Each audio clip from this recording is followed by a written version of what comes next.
We ready to go? Yep. Oh, I'm sorry, I didn't even see that. Will you raise your right hand, please? Do you swear under the penalty of perjury that the testimony you will provide this court is the truth, the whole truth, and nothing but the truth? I do. Great. Good morning. Could you introduce yourself, please? I cannot hear you very well, so if you could. Can you hear me better now? Okay. Here we go. I'll lean in. Could you introduce yourself, please? Yes, good morning. My name is Hilary Rudy. I'm the Deputy Elections Director in the Colorado Secretary of State's office. And how long have you held that position at the Colorado Secretary of State's office? Since 2013. And did you hold a different position or different positions before that position at the Colorado Secretary of State's office? I did. Prior to that, I held a couple of different positions in the legal team. And so when did you first start working at the Secretary of State's office? I began working as a full-time staffer in 2006. And how many different Secretary of States have you served with? Including my internship in 2005, 7. And what political affiliation were those Secretaries of State? Were they mixed or all one, the other? Mixed, both Republican and Democratic secretaries.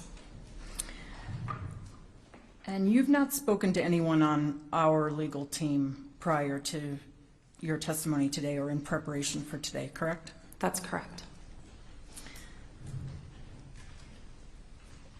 And have you testified in your role as Deputy Elections Director for the Secretary of State previously? I have. How many times? I don't know the exact number, but several. In your present role, what are your duties generally? Generally speaking, I oversee the teams within the Elections Division that provide support, training, and oversight to the county clerks. So that would be the teams that oversee ballot access, the legal team, the statewide voter registration system, county support, training, primarily the public-facing and county-facing portions of the division.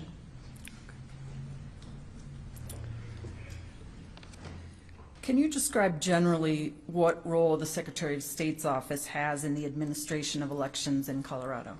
Yes, so in Colorado, the Secretary of State is the chief election official for state and federal elections, and our role is to certify the content for state and federal offices to the ballot, to certify it to the county clerks, to oversee the county clerks in each of Colorado's 64 counties in running elections to ensure that they comply with all of the legal requirements, to provide training and support in that, and just to generally ensure that they have what they need to run the elections, and then certify the results for statewide contests.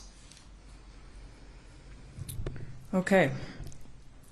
I'm going to ask you a couple of questions about some of those roles, but first, in the Secretary of State's role in administering elections, what role do the courts play in that process?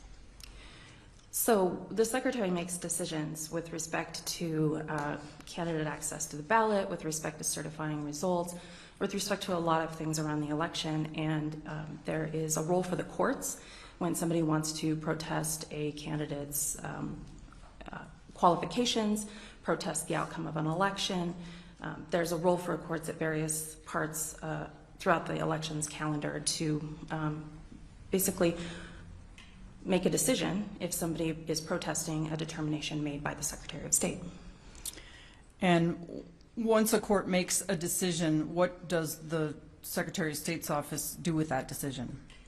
Well, once a court has made a decision, then the Secretary's office conforms to that decision. So if a court decides that the Secretary decided incorrectly at the outset, then the Secretary's office will correct that. Or if the Secretary's decision is affirmed, then we will move forward with whatever that determination was.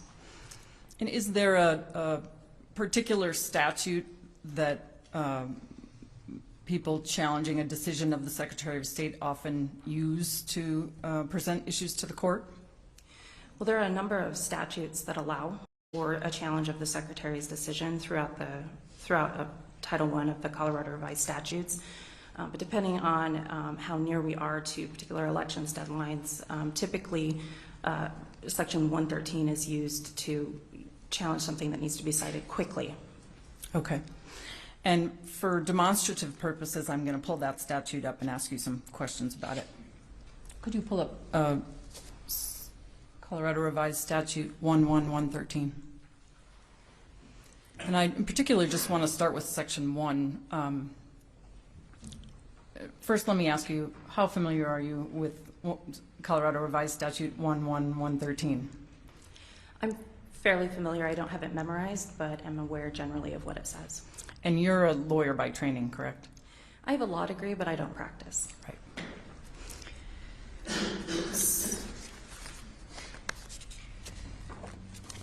In 11113, I just want to ask you a couple of questions about some of the provisions in Section 1. So, do you see Section 1 there on the screen? Yes. So it says, when any controversy arises between any official charged with any duty or function under this code and any candidate or any officers or representatives of a party or any persons who have made nominations, or when any eligible elector files a verified petition in a district court of competent jurisdiction alleging that a person charged with a duty under this code has committed or is about to commit. I wanted to ask you how your office. Yes, Mr. Gessler? Waiting for the question.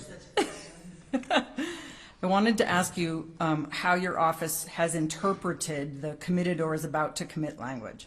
Your Honor, we would object as to testimony on legal interpretation of the statute. And I'm going to overrule it because I don't think she's testifying as to what it does, just how it has historically been interpreted by the Secretary of State. I'm the one that's going to have to decide what the actual effect of the statute is. Do you need me to repeat the question, or do you remember it? If you could repeat it once for me, thanks. I was asking how the Secretary of State's office has interpreted the language, has committed or is about to commit a breach or neglect of duty or other wrongful act. In general, the office has interpreted this to mean that if the office has made a decision with which any of the parties listed in the statute disagrees with respect to conducting an election, that means they have the right to challenge that decision in court and receive a quick decision. Okay. And in your experience, have people using 11113 to make challenges done so both before an act has been taken and after an act has been taken? So the about to commit language and the committed language? I can't think of specific examples, but generally speaking, yes, I think leading to an election, that has happened, yeah. Okay.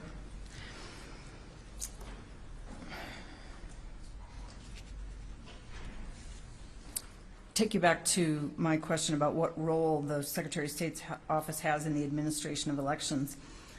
You described a broad role, and are those duties and powers of the Secretary of State set forth in statute? Yes, generally speaking, they're set forth in Section 1-1-107 of the Colorado Revised Statutes. There's also a provision in Article 1.5, which discusses the Secretary's authority specifically with respect to federal elections. Now I'm going to turn to ask you some more questions about ballot access generally. You testified that that is one of the functions of the Colorado Secretary of State's office. So more specifically, what role does the Secretary of State's office play in candidate ballot access? So our office is the filing office for state and federal offices for individuals seeking access to the ballot, seeking to run for office in Colorado. So we receive that paperwork, we verify the information on the application as required under state law, and then ultimately there is a deadline by which our office must certify all contests to the ballot, both candidates and measures.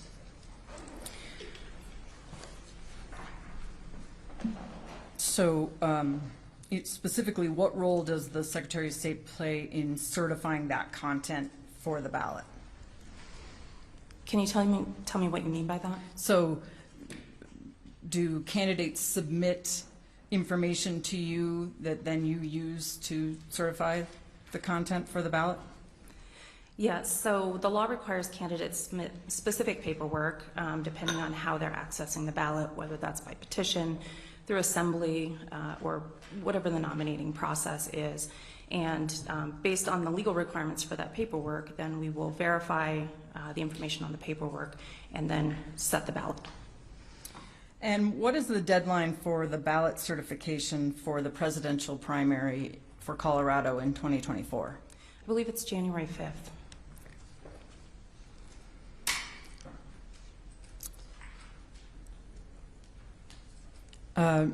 Is the process for ballot access, explain the process for ballot access for presidential candidates for the presidential primary in Colorado? So for the presidential primary election, what the law requires is that candidates access the ballot through one of three methods. The first is through party nomination, so they would submit a candidate acceptance, a letter from the party saying they're a bona fide party candidate, and a filing fee. If they choose to submit a petition, they would submit their petition, but before they can circulate a petition, they need to submit the statement from the party that they're a bona fide party candidate, circulate the petition, and then with their petition submission, they would also need to submit the acceptance of nomination form for the petition. And then the third option is to submit a write-in affidavit of intent and a filing fee. Has Colorado always had a presidential primary? No. Can you explain when we didn't have one and when we got one? So Colorado had a presidential primary for several years until around 2000, and then it was eliminated in law. And then in 2016, a citizen initiative passed reestablishing the presidential primary and reestablishing it with some specific processes around our current mail ballot model. And where in the law is the process for presidential primary candidates to be placed on the Colorado presidential primary ballot? It's in Article 4. I don't recall the specific statute citation. Okay. I'm going to have a copy of that statute brought up just for demonstrative purposes, and that's Colorado Revised Statute 1-4-1204.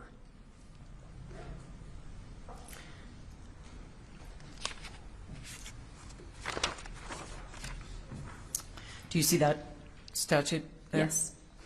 And does that, just to be clear, does that statute apply to other ballot access candidates? No, this is the statute specific for presidential primary elections.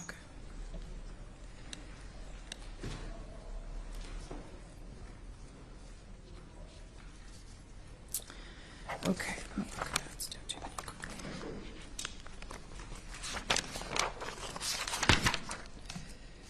So this part of the statute deals with how a candidate gets their name on the ballot, correct?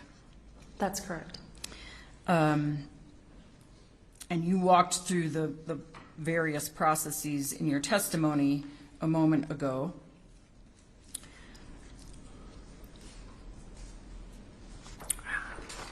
What is the Secretary of State's view of whether it may exclude candidates from the ballot who are constitutionally prohibited from assuming office? It's the Secretary's position that if we have affirmative knowledge that a candidate is ineligible for office, then we will not certify them to the ballot. Let's talk just a little bit about state legislative candidates and how the Colorado Constitution applies to them, and then we'll talk about the presidential candidates and the U.S. Constitution. What are the constitutional eligibility requirements for state legislative candidates? Well, there's a residency requirement that the candidate reside within their district for the requisite amount of time. There's an age requirement, and then obviously a Colorado residency requirement. If it's a partisan office, which state legislative office is, then they must also be affiliated with their party nominating them or unaffiliated for the specific period of time. And has the Secretary of State's office kept state legislative candidates off the ballot due to ineligibility in the past? Yes. About how many times? I couldn't say with any certainty. I mean, it's not unusual for us to correspond with a candidate and ask for additional information to determine if they have additional information to prove an eligibility requirement like residency. But it has happened that a candidate doesn't reside within their district or hasn't been affiliated with the party for the right amount of time. And what process does the Secretary of State's office undertake to verify the qualifications for those state legislative candidates? When our office receives the candidate paperwork, we verify the information on that form with the information in the statewide voter registration system. And if the Secretary of State's office determines that a state legislative candidate's records in the statewide voter registration database show that the person meets the eligibility criteria, what happens next? Then they are qualified to the ballot and will be certified by the deadline for certification. And what happens in that case if someone disagrees with the Secretary of State's decision on candidate eligibility? In that case, if someone disagrees with that decision, then they can challenge that decision in court. And is that the Colorado Revised Statute 11113 process we just discussed? Generally speaking, yes. Ms. Rudy, would you mind moving the microphone just a little bit closer to you? Thank you.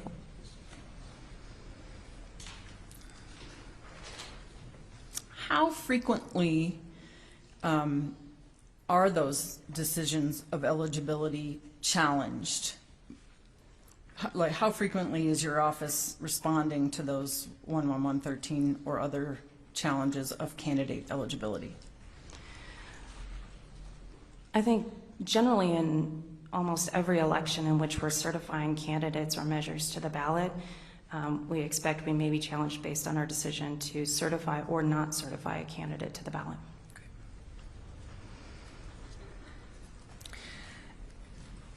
So if your office determines that a candidate's records in the statewide voter registration database show that the person is not eligible because they don't reside in the district or they're not of the proper age or some other defect, what actions does the Secretary of State take?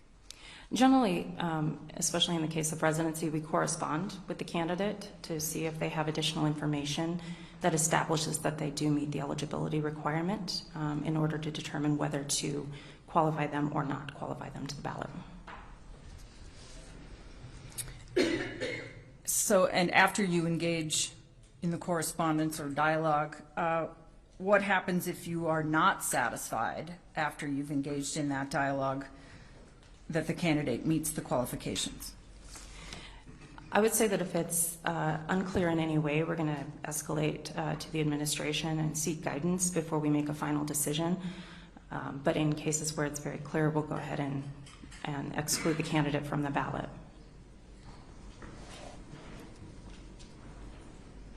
And again, if someone disagrees with the Secretary of State's decision to keep a candidate off the ballot, what can they do? They can challenge that decision in court.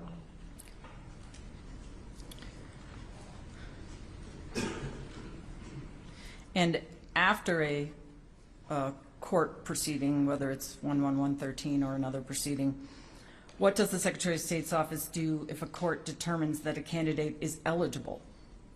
Then we'll certify that candidate to the ballot. And conversely, if someone disagrees with the Secretary of State's decision to put a candidate on the ballot, do they also have the same recourse to challenge that decision? Yes. And that's a similar proceeding in court? It's similar, yes, yeah. And what does the Secretary of State do after a court proceeding if the court determines that a candidate is ineligible? Then the Secretary would not certify the candidate to the ballot. Has the Colorado Supreme Court provided guidance to the Secretary of State on candidate eligibility in terms of past decisions?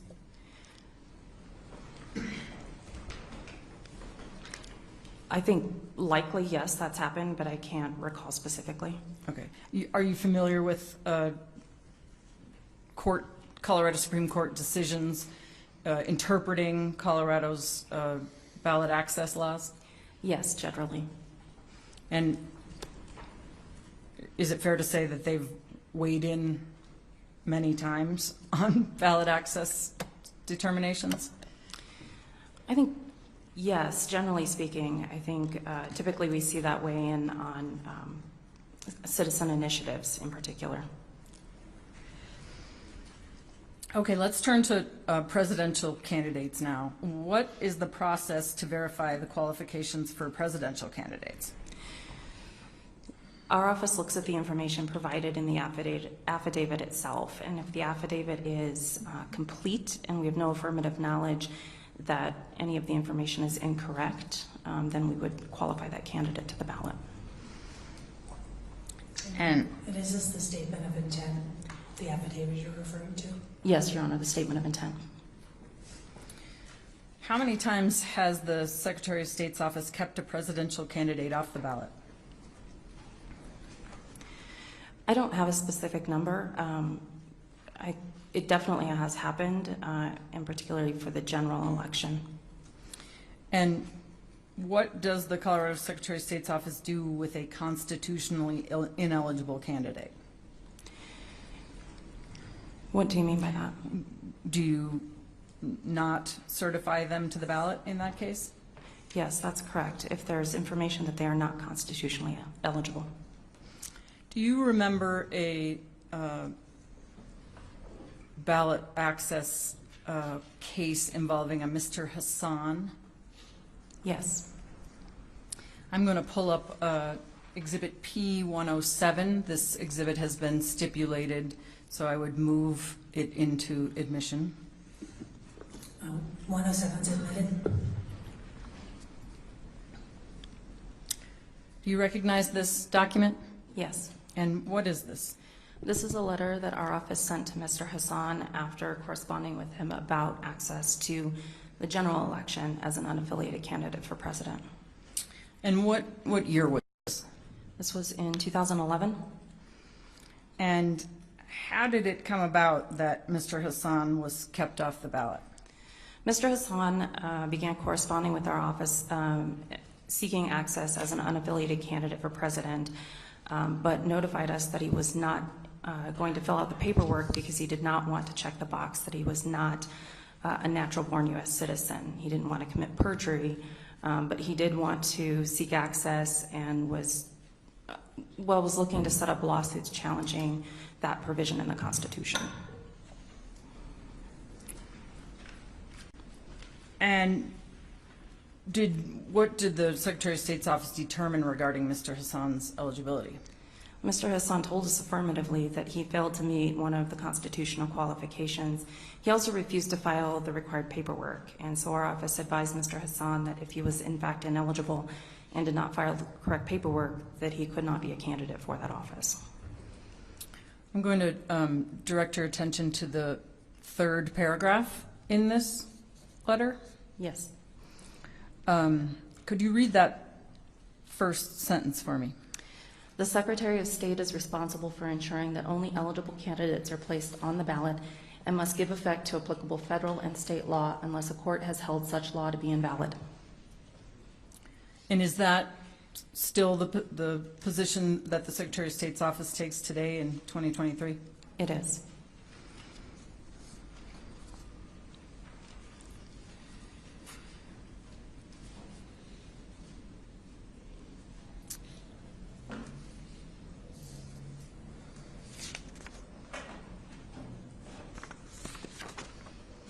And can you describe generally what that first sentence in that letter means? Well, as I said, the Secretary's office is responsible for certifying qualified candidates to the ballot and for overseeing the conduct of elections for those candidate races.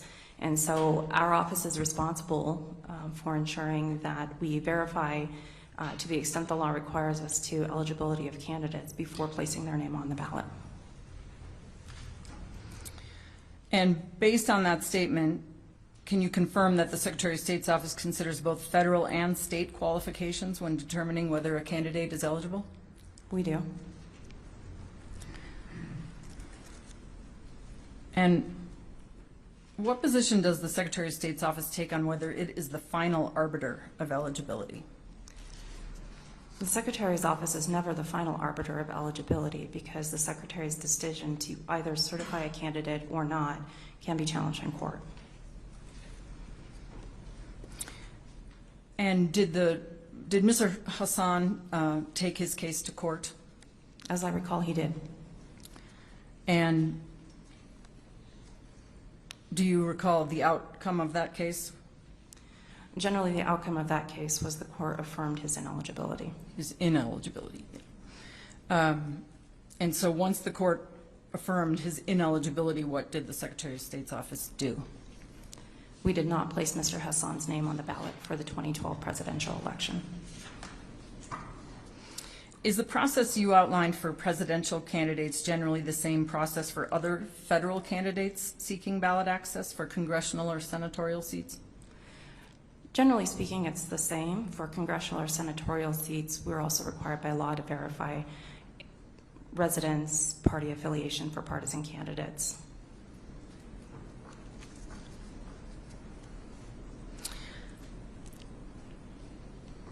And aside from Mr. Hassan, have there been other federal candidates disqualified based on constitutional requirements?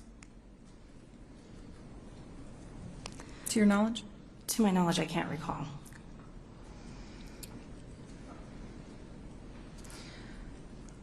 Let's walk through, you testified a few minutes ago about the general process for presidential primary candidate ballot access. I'm going to we're going to look at Exhibit P-158, which has also been stipulated into evidence, and we'll look at page 2 of that exhibit.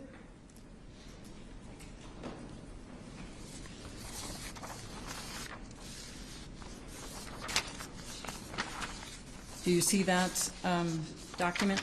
Yes. And do you recognize it? Yes. What is it? It's the major party candidate statement of intent for the presidential primary. And I'd like to ask you some questions about the form itself first before we talk about the candidate who's filled it out.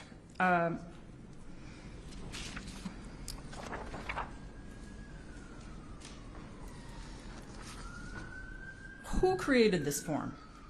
Our ballot access team within the elections division. And how long has this particular form been in use by the Secretary of State's office? This form has been in use since the 2020 presidential primary paperwork deadlines, and this particular version of it since June. And I see at the bottom, are you looking at the bottom right of the form? Yes, that's correct. And does it indicate there when it was last revised? It does, although it's cut off on the screen that I see. Oh, okay. Well, there you go. Mm-hmm. Can you see when it was last revised? Yes, When was it? June of 2023. And why are these forms revised? Well, in this case, our office suite had changed, and so we needed to update the suite number to ensure we could receive our mail properly. And we also had transitioned to a .gov domain since the 2020 elections. We needed to update the email address, and we updated the year at the top of the form. And were those the only changes to the form, to your knowledge? To my knowledge, yes. And so this is the aside from the email address and the suite number, this was the same major party candidate statement of intent for presidential primary that was used in the 2020 cycle? Yes.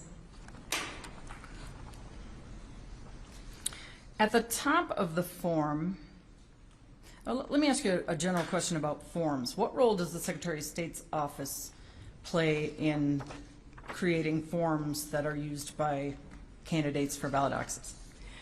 The Secretary's office creates all forms that are used for candidates for state and federal office for ballot access.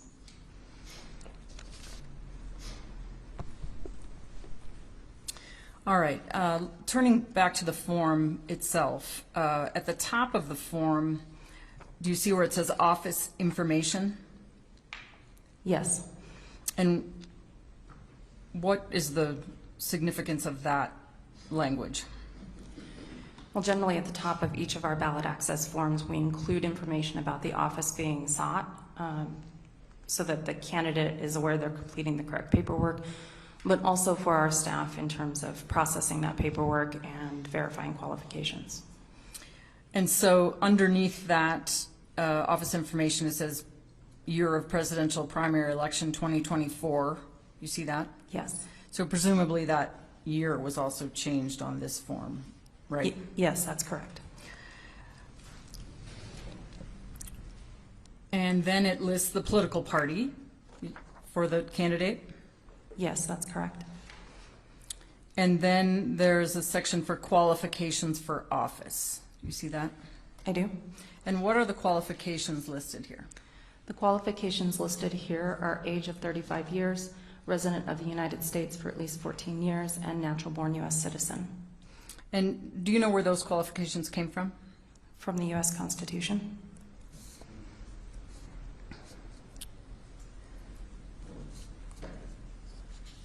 And are you aware there are other qualifications for the president that are contained in the U.S. Constitution? Yes.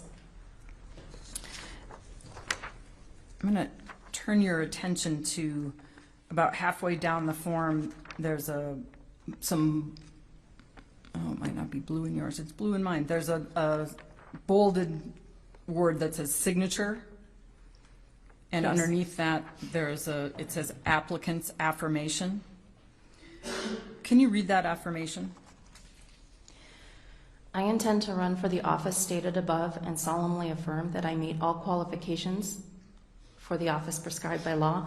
Furthermore, the information provided on this form is, to the best of my knowledge, true and correct. And how does a candidate submitting the form confirm that affirmation? A candidate would sign that affirmation and have that signature notarized. And how does the Secretary of State's office view that affirmation when considering a candidate's qualifications? Can you tell me what you mean by that? Well, that affirmation states that the person meets all qualifications for office. So does the Secretary of State's office interpret that to mean more qualifications that are listed on the form? Well, qualifications listed on the form aren't intended to be an exhaustive list of qualifications, but we do require that every candidate affirm that they meet every qualification for office, regardless of whether it's listed on the form. So is it fair to say that that affirmation is like a catch-all affirmation? I'd say that's fair, yes. And do you have similar catch-all affirmations for other non-presidential candidates on their candidate statement of intent? Every candidate would sign an affirmation that they meet all qualifications for the office they're seeking. If a candidate checks the boxes on the form under qualifications for office and signs the affirmation, what, if any, additional inquiry does the Secretary of State make? Our office isn't going to further investigate that affidavit. It's on its face complete and accurate, and so based on that would certify a candidate to office, or to the ballot.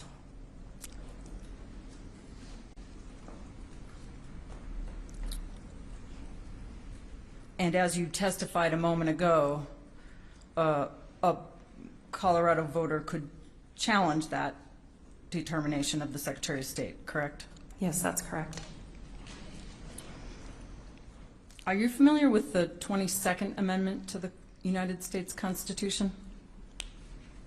I mean, generally, I haven't read it recently. Well, can you state generally what your knowledge of it is? It would be helpful to see it. Yeah. Well, I'll just represent it to you, because generally what it says is the president can't hold more than 2 terms as president. do you have any questions, or do you accept my description of the 22nd Amendment? Has the Secretary of State ever received a statement of intent for a presidential candidate who has already served 2 terms as president? Not to my knowledge. From, say, Barack Obama or George W. Bush? No, not to my knowledge. And what would the Secretary of State's office do in that situation? Well, I think that knowing that both of the potential candidates you named have served both terms, I think that the ballot access team would escalate that within the office to the administration for additional guidance, but likely we would not certify that candidate to the ballot.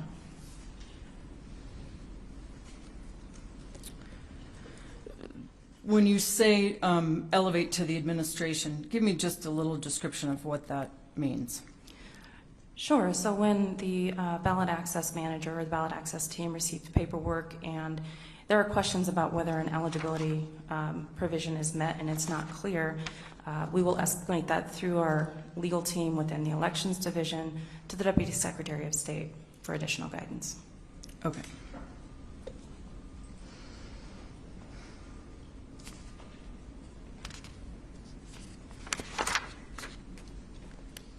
You testified a few moments ago about how sometimes if there are eligibility questions, you engage in dialogue with the candidate. Would you engage in dialogue with George W. Bush or Barack Obama on that point? I think we'd seek some guidance from the Deputy Secretary before corresponding. Okay. All right, let me ask you some specific questions about the pieces of this form that were filled out by the candidate. Who submitted this particular form? Donald Trump. And when did the Secretary of State's office receive this form? If we could scroll to the top. Oh, sorry. There you go. We received it on October 11th of 2023. And turning to the applicant's affirmation down at the middle of the page, who signed the form? It appears to be Donald Trump. And what is the signature properly notarized there? It is. In your reading of this form, has the candidate verified the applicant's affirmation? At the middle of the page there, that affirmation that you read. Yes. And what did your office do when you received this form? Our office, the ballot access team escalated a question to the Deputy Secretary because there's ongoing litigation with respect to this applicant's qualifications.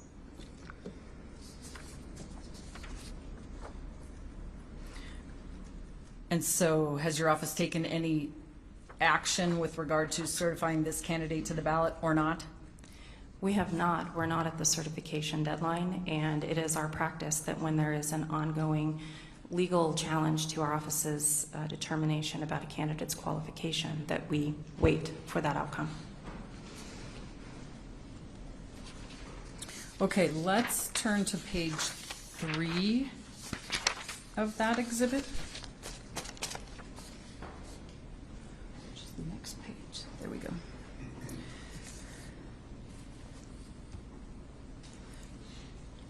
Do you recognize this document? Yes. And what is this? This is the state party presidential primary approval form. And what's the purpose of this form? The purpose of this form is for the state party to advise our office that the candidate seeking party nomination is a bona fide party candidate. And who created this form? The ballot access team within the Elections Division. And how long has this form been in use by the Colorado Secretary of State? Since 2020. And was it similarly revised this year? Yes, we would have revised the suite number and the email domain as well on this form. and the date. And at the top where it says party contact information, what is shown there? That's the contact information for both of Colorado's major political parties. And so that contact information may also have been changed since 2020, correct? Yes, that's correct.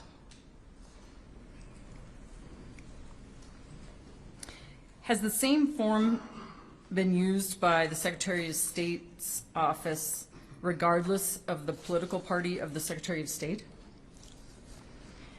Yes, this form has only been used, this will be its second presidential primary in use. Okay. And the last presidential primary, who was the Secretary of State? Wayne Williams?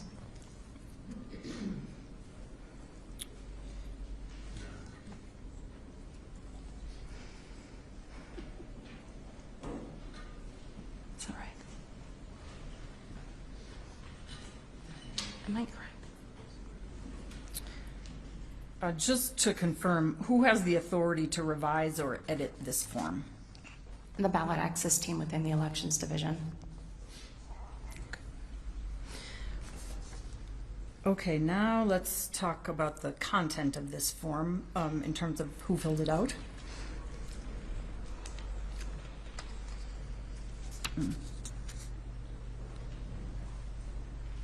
One moment here.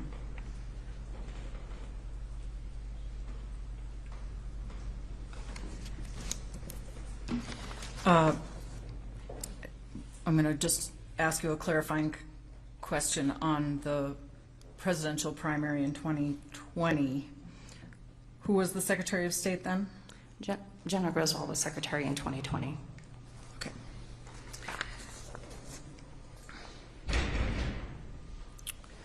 Okay, who submitted this form that you see on your screen? Donald Trump? If you look at the bottom of the, well, let me ask you about that. Why do you say Donald Trump submitted this form? That's the candidate listed. And so the information on the bottom of the form is, what is the information at the bottom of the form? It appears it was submitted by the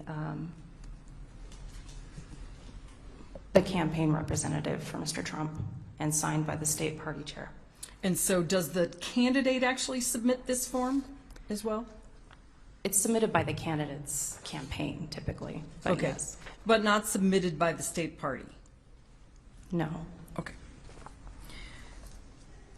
And at the, if we look at the bottom half of the page, it says state party use only. Do you see that? Yes. And can you tell us who is the party official that submitted this form? Dave Williams? And what is his official job title? Chair of the state party?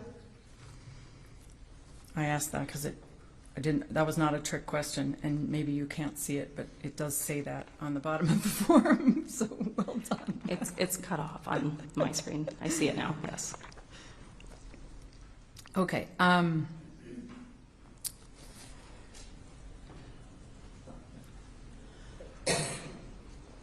Has this particular form been modified by any of the persons filling it out from its original template? It does not appear to have been. Okay. And what did your office do when you received this form? We placed this with the other candidate paperwork for this candidate. What happens if a candidate doesn't submit this form? Then we communicate with the candidate that this form is required before we can certify them to the ballot for the presidential primary. And you testified a few minutes ago about that the state party has to approve that the candidate is a bona fide candidate. Do you remember that testimony? Yes. What does it mean to be a bona fide candidate? I don't know what that means to the party. From our perspective, it means that the party approves that that candidate represents the party. Okay.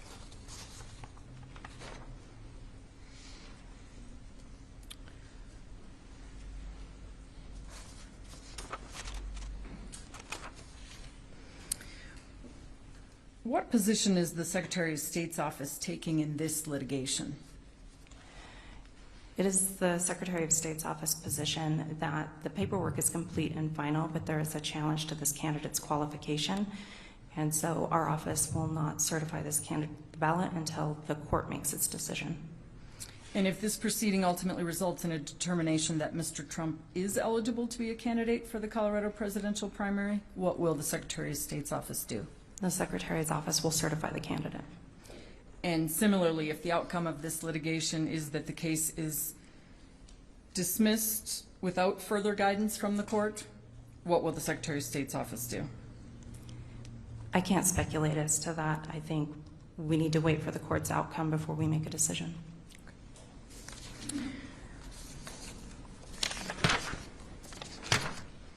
Ms. Rudy, are you aware of any threats that the Secretary of State's office has received regarding election activity? Your Honor, I'm going to object to this. It's well beyond the scope of what we were notified as to her testimony, and it's frankly irrelevant to this case. What's the relevance? Well, the Secretary of State's office, I think, has a lot of knowledge about threats to election officials in the state, and I think the relevance here is that those threats can be tied, and I will try to tie them to some of the January 6th activity. I'm going to sustain the objection. It's outside the scope of this hearing.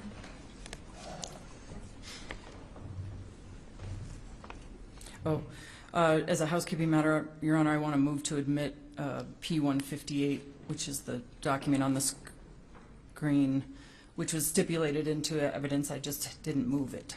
Okay. I'm sorry, what was the number? P-158. Exhibit 158 is admitted. May I have just one moment?